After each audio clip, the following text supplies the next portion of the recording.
DVR और CCTV जब्त होने के पहले उसमें से कुछ पोर्शन, सिलेक्टिव पोर्शन निकाले गए। ना सिर्फ वो सिलेक्टिव पोर्शन निकाले गए बल्कि उन सिलेक्टिव पोर्शन को टेम्पर करके रिलीज किया गया। तो इससे बड़ा सबूत जो परिवार पहले दिन से गुहार लगा रहा था कि इसमें इन्फ्लुएंस किया जा रहा है, इसमें एविडेंस के साथ छेड़छाड़ की जा रही है, ये चीज़ शासन ने और सीबीआई ने खुद उच्च न्यायालय के सामने रखी है। तो अब ये तो उनकी तरफ से आया, शासन की तरफ से आया है, सीबीआई की तरफ से आया है कि छेड़छाड़ हुई है, और हम पहले दिन से ही कह रहे थे। तो इन चीज़ों का अब ध्यान रखा जाएगा आगे के इन्वेस्टिगेशन में। समय जी वो अपना जांच के लिए पोस्टमार्टम वो यहाँ से करके अपने साथ पूरी चीज़ें ले गए हैं।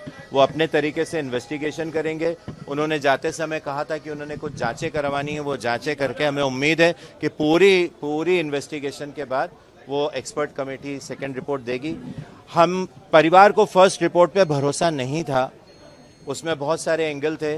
देखिए, दो चीज़ें मैं फिर स्पष्ट कर देता हूँ कि ये जो तथ्य जो इंजरी के बारे में आए, ये पहली पीएम जिस पे परिवार को भरोसा नहीं था, उस पीएम के बेसिस पे ही ये तथ्य हाईकोर्ट में कल कहे गए हैं। तो आप सोचिए कि अगर फर्स्ट पीएम में कुछ भी इन्फ्लुएंस यूज़ हुआ है या उसे मैनेज किया गया है तो वो कितनी गंभीर वो पोस्टमार्टम रिपोर्ट होगी कि उसके बावजूद भी उसमें ऐसे तथ्य हैं।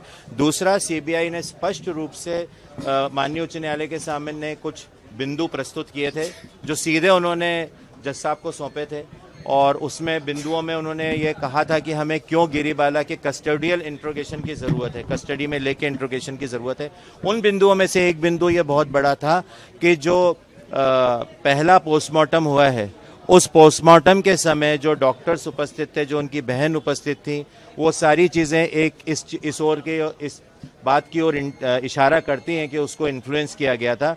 तो इस तथ्य की जांच के लिए गिरीबाला की कस्टोडियल इंट्रोगेशन की आवश्यकता है, कस्टडी में लेके इंट्रोगेशन की आवश्यकता है। तो कहीं ना कहीं सीबीआई को ये पहले पोस्टमार्टम के में इन्फ्लुएंस किए जाने के बारे में कुछ तथ्य उनको नज़र आ रहे होंगे, तभी उन्होंने ऐसी रिक्वेस्ट माननीय उच्च न्यायालय से की है।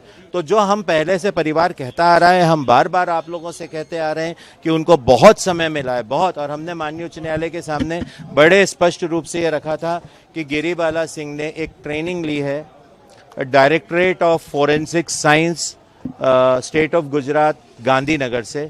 ये ट्रेनिंग उन्होंने क्राइम सीन मैनेजमेंट के लिए ली हुई है, और ये तथ्य हमें कहीं बताने की ज़रूरत नहीं थी। ये हाई कोर्ट की वेबसाइट पे गिरीबाला सिंह की ट्रेनिंग के बारे में जो इन्फॉर्मेशन दर्ज हैं, वही इन्फॉर्मेशन हमने वापस हाई कोर्ट के सामने रखी थी कि आपकी ही वेबसाइट पे ये तथ्य मौजूद है कि उन्होंने ये क्राइम सीन मैनेजमेंट की ट्रेनिंग वहाँ से forensic director of forensic science Gandhinagar से ली है।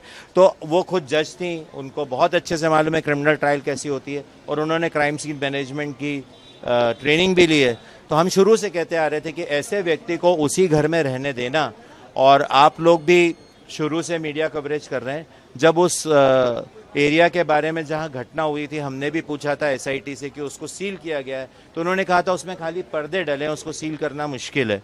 तो ये तथ्य हमको तो एसआईटी ने बताया था। हमने माननीय उच्च न्यायालय के सामने भी ये बात रखी थी कि सीन ऑफ क्राइम खुला हुआ है। तो अब सीबीआई ने ले लिया है, सीबीआई बहुत तेज़ी से इन्वेस्टिगेशन कर रही है, हमें सीबीआई पे पूरा भरोसा है।